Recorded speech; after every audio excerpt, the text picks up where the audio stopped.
जरा आज की 3 खास तस्वीरें एक बार फिर दर्शक देख लें।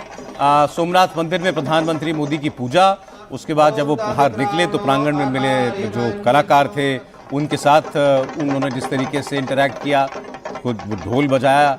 और इस वक्त जो आप बीच में तस्वीर देख रहे हैं ये सभा स्थल की तस्वीर है।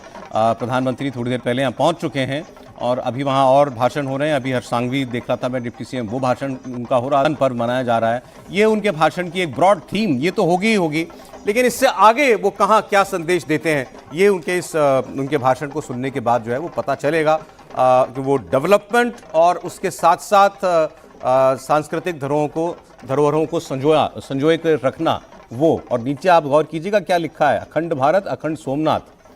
तो ये उनके भाषण का एक थीम जो है ज़रूर होगा। अब से थोड़ी देर में प्रधानमंत्री का भाषण सोमनाथ से आप सुनने जा रहे हैं। इसके बाद उनका कार्यक्रम राजकोट में है जहां पर वो वाइब्रेंट गुजरात रीजनल समिट का रीजनल कॉन्फ्रेंस उसको इनॉग्रेट करेंगे और उसके बाद फिर वो अहमदाबाद जाएंगे। निर्णय बता रहे थे वहाँ मेट्रो के एक फेज़ का वो लोकार्पण वो करने जा रहे हैं। फिर गांधी आश्रम भी जाएंगे वो।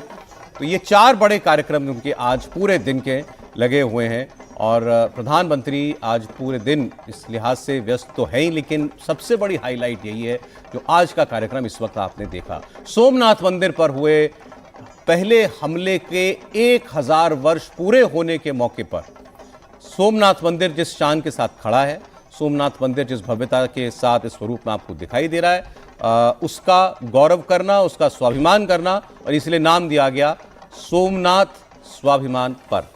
बिल्कुल। और ये पर्व से जुड़ी तस्वीरें आप देख रहे हैं, सबसे बड़ी तस्वीरें हैं। ये पहली तस्वीर गर्भगृह की जहां सोमनाथ मंदिर के अंदर भगवान सोमेश्वर की पूजा अर्चना करते हुए, जलाभिषेक करते हुए प्रधानमंत्री नरेंद्र मोदी को आपने देखा।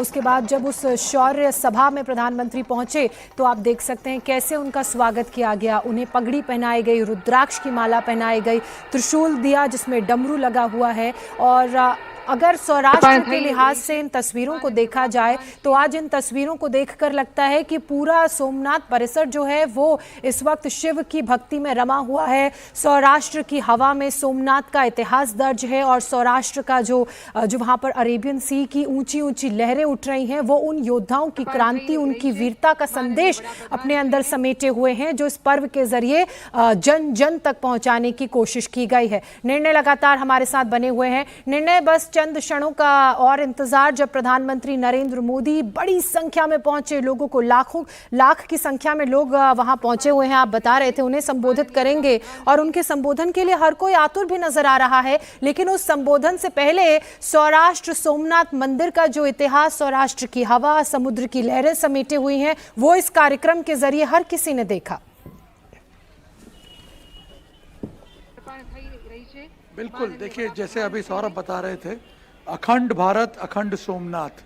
अखंड सोमनाथ अपने आप में ये एक बहुत ही इम्पोर्टेंट सांकेतिक शब्द है जिसका प्रचार अब आप देख सकते हैं आगे की जो दूरी है उसको ये तय करेगा, उसको ये निश्चित करेगा। क्यों अखंड सोमनाथ? क्योंकि इसे खंडित करने के सैकड़ों प्रयास हुए पिछले 1000 सालों में, मोहम्मद गजनवी से लेकर के और औरंगजेब तक। इनफैक्ट मैं आपको बता दूं, अगर आप इतिहास को और ध्यान से डीप में जाके देखने की कोशिश करें तो सोमनाथ पर एक असफल हमला मोहम्मद बिन कासिम भी कर चुका है, मोहम्मद गजनवी से पहले। लेकिन जो 17वां अटेम्प्ट था मोहम्मद गजनवी का जिसमें वो सफल हुआ था सोमनाथ को खंडित करने के, उस अटैक के 1000 साल आज जब हम सेलिब्रेट कर रहे हैं तो आप देखिए कि कितनी विध्वंस और पुनरुत्थान की जो गाथाएं हैं वो ये स्थान अपने अंदर समेटे हुए हैं। और सबसे इंटरेस्टिंग बात, आज हम लोगों को जोड़ने के लिए इस प्रकार का स्वाभिमान पर्व मना रहे हैं, लेकिन यहाँ के लोग जो हैं उनको अपनी इस संस्कृति पे स्वाभिमान था वर्षों से, और उसी का सामूहिक प्रयास था, उसी शौर्य का, उसी साहस का, उसी स्वाभिमान का जिसने इस मंदिर को हमेशा अडिग खड़ा रहा, हमेशा अखंड फॉर्म में इसे स्थापित रखा।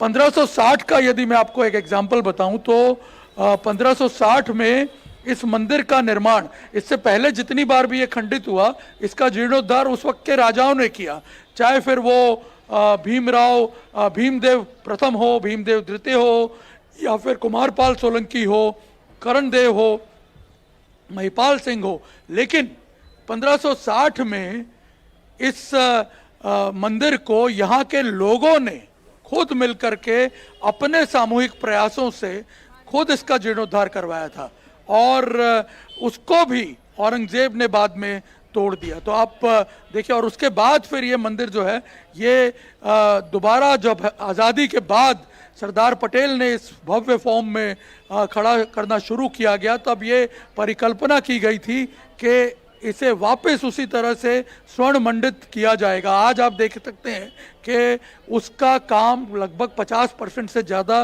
पूरा हो चुका है। मंदिर के अंदर का अगर आप गर्भगृह देखें तो पूरी की पूरी जो वॉल्स हैं मंदिर के सभा मंडप की, मुख्य जो सभा मंडप है, वो सारी की सारी स्वर्ण मंडित कर दी गई हैं। इसके अलावा मंदिर का जो मुख्य कलश है वो सोने का स्थापित किया गया, और मंदिर के जितने भी मंडप हैं उनके ऊपर जो छोटे छोटे कलश आपको देखने को मिलेंगे, करीब 380 कलश हैं, जो कि यहाँ पे दाताओं द्वारा अलग अलग जो लोग हैं उनके डोनेशन से उसे भी सोने का बना करके यहाँ पे गोल्ड प्लेटेड उसे यहाँ पे स्थापित किया गया है। और अब आगे जो प्लान है इसमें और दूसरे जो मंडप हैं उन्हें भी सोने का बनाया जाएगा। तो यानी जो इसकी खोई हुई आभा थी, जो पौराणिक मंदिर था, जो भीमदेव सोलंकी के समय पे एग्जिस्ट करता था, उस मंदिर को उसी फॉर्म में, उसी वैविध्य के साथ, उसी वैभव के साथ पुनर्स्थापित करने का जो ये अभियान है, ये आप देखिए इस वक्त अपने चरम पे है, और इसी को अब सेलिब्रेट किया जा रहा है यहाँ। और अगर मंदिर के निर्माण की बात की जाए, उस तकनीक की बात की जाए, तो वो भी आधुनिकता की मिसाल है, क्योंकि मंदिर की खूबियों के बारे में निर्णय आप बता रहे हैं। एक अलग विशेष तरह के सैंडस्टोन बलुआ पत्थर से बना है, और कहा जाता है कि इसमें लोहे का बिल्कुल भी इस्तेमाल नहीं किया गया है। आर्किटेक्चर का ये अपने आप में एक खूबसूरत नमूना। बिल्कुल, ये जो हमारे मंदिर पहले बनते थे सैंडस्टोन से, उन्हीं सैंडस्टोन से ये बनाया गया, और बकायदा जो टेम्पल आर्किटेक्चर है हमारा पौराणिक, उसको इसमें यूज कर करके बनाया गया है। इसके ये जो सैंडस्टोन है इनको सिर्फ बालू से मिटाने भगवान सोमनाथ की कृपा अवतीर्ण होती है, कृपा के भंडार खुल जाते हैं। जय सोमनाथ। ये केवल विकास नहीं, हमारी विरासत का विस्तार है। अतीत के आक्रमणकारी आज समय की धूल है, जबकि सोमनाथ आज भी अपनी आशा बिखेरता प्रकाशमान खड़ा है।